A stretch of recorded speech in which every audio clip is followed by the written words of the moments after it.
Well, it took 15 votes throughout 4 days of tense negotiations, but the House of Representatives now has a new speaker. California Republican Kevin McCarthy was elected to the post in a session that began late Friday night and stretched into the early hours of Saturday morning. This is a moment of transition. As we transition from one Congress to the next, from one majority to the next. From a year of accomplishment to a year of ambiguity. Well, that was the minority leader, Hakeem Jeffries of New York, handing over the gavel to the new Speaker of the House, Kevin McCarthy. And like many in the legacy media, there has been a lot of efforts to portray last week's historic events as troubling, as if the Republicans were without a rudder. Well, as I said last week, throughout the course of the entire week, this was, yes, sometimes a painful process, but it was a necessary process. It was one that we should be witnessing every time we have a transition in government. I would much rather the issues of substance be wrestled with in public rather than be pre-decided in rooms where no one even knows what's going on. This was a healthy and beneficial process. And one of the men behind this effort that helped negotiate a change to the rules package in a way going forward that I think is going to cause the GOP to be more accountable is Congressman Dan Bishop. He's a member of the House Judiciary Committee and the House Homeland Security Committee. He represents North Carolina's 8th Congressional District. He's one of the members of the House Freedom Caucus. Congressman Bishop, welcome back to the program. Thank you, Tony. I'm so glad to be with you again. And I want to commend you and congratulate you on a process at times that was tough. It was the outcome probably unknown, but I would argue, and I think you would agree, we're in a much better place today than we were a week and a half ago.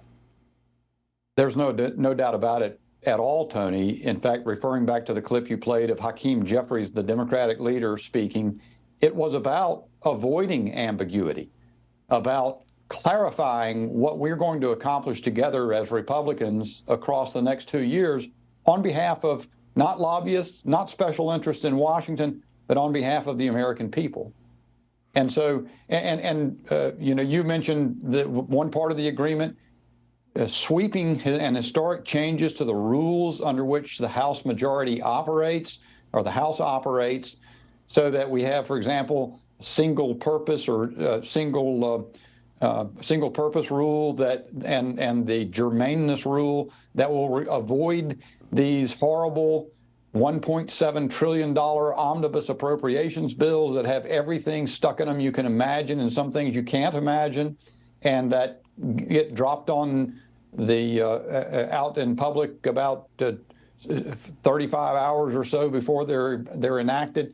We're working to avoid that. We've got the return of the Holman Rule, in which we can zero out specific offices within the bureaucracy or even salaries. So like a Dr. Fauci who's abusing power, we can deal with it directly from Congress.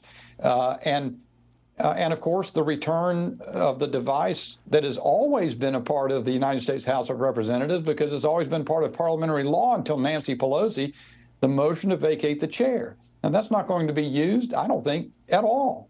But it needed to be returned because what we've seen. The problem is we've insulated leadership too much rather than holding them accountable and bringing in many voices from around the Congress.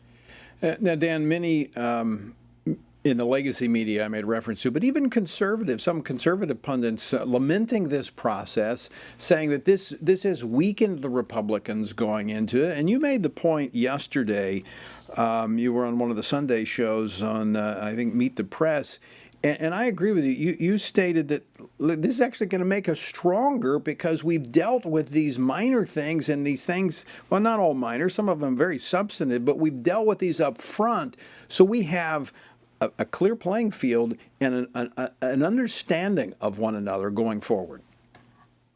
That's exactly right, Tony. And it is, beyond the rules that I've described at the up front, what we really accomplished that's remarkable is an agreement on legislative policy strategy, not just a question of what messaging bills we'll put up, but what fights will we go to the mat for the American people? We have an agreement. We're going to have a balanced budget or bring a budget to the floor that balances within 10 years, that we're going to limit next year the fiscal 24 spending to fiscal year 22 levels and of discretionary spending.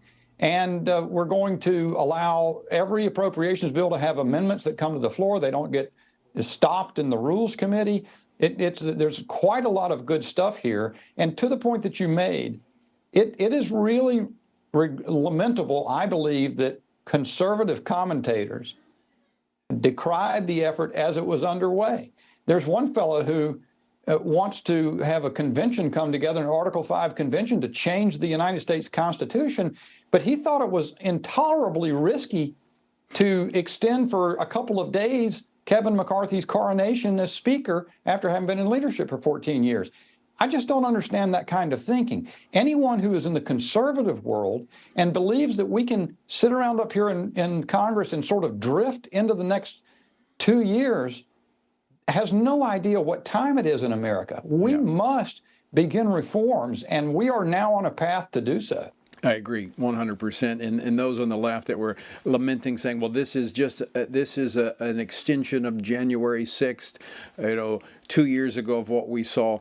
This is what prevents January 6th, because it ends the suppression of the voice of the people by giving them, through legitimate means, their constitutional rights that they have through their representatives. And so, again, I commend you on this. And another aspect that the people have been calling for, I mean, going back years, even before the Trump administration, was congressional investigative authority into, for instance, the Department of Justice that's been politicized. You negotiated that, and that's going to be a key part of this 118th Congress. Tell us about it. That is a special project of mine, Tony, the so-called church-style committee. Now, a lot of your listeners and some folks who are not initiated or don't, details of Washington may think we're talking about something having to do with religion. That's not what it means. It refers to Frank Church, who is a senator, actually a liberal Democrat from 1975.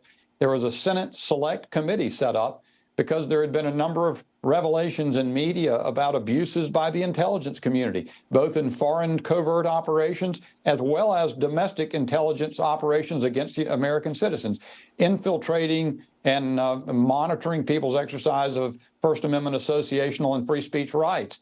Well, the Church Committee was famous. We're going to do it even bigger. If anything has happened in the last 47 years since the Church Committee, it is that the intel state, the deep state, if you will, has gotten much bigger, much broader, and much more powerful. The Twitter files that Elon Musk has allowed to come to light are the most recent, perhaps, indication of what that is. It was important to me. Kevin McCarthy committed to do such a committee, and so during those final hours last week, we were pounding out the details of the authority that would be furnished to that committee so that it can get at all the agencies it needs to. It has all the authority to get at the information that it needs. And no doubt the executive branch will attempt to stonewall, but we now have an historic opportunity to set right the relationship between the federal bureaucracy and the American citizen. Dan Bishop, again, I want to commend you in the Freedom Caucus and the others that stood with you and not yielding to the pressure from the outside, staying focused like a laser on your mission. And we're grateful for it. And again, optimistic going into this 118th session of Congress. Good to see you. Thank you, Tony. As am I. The American people deserve it.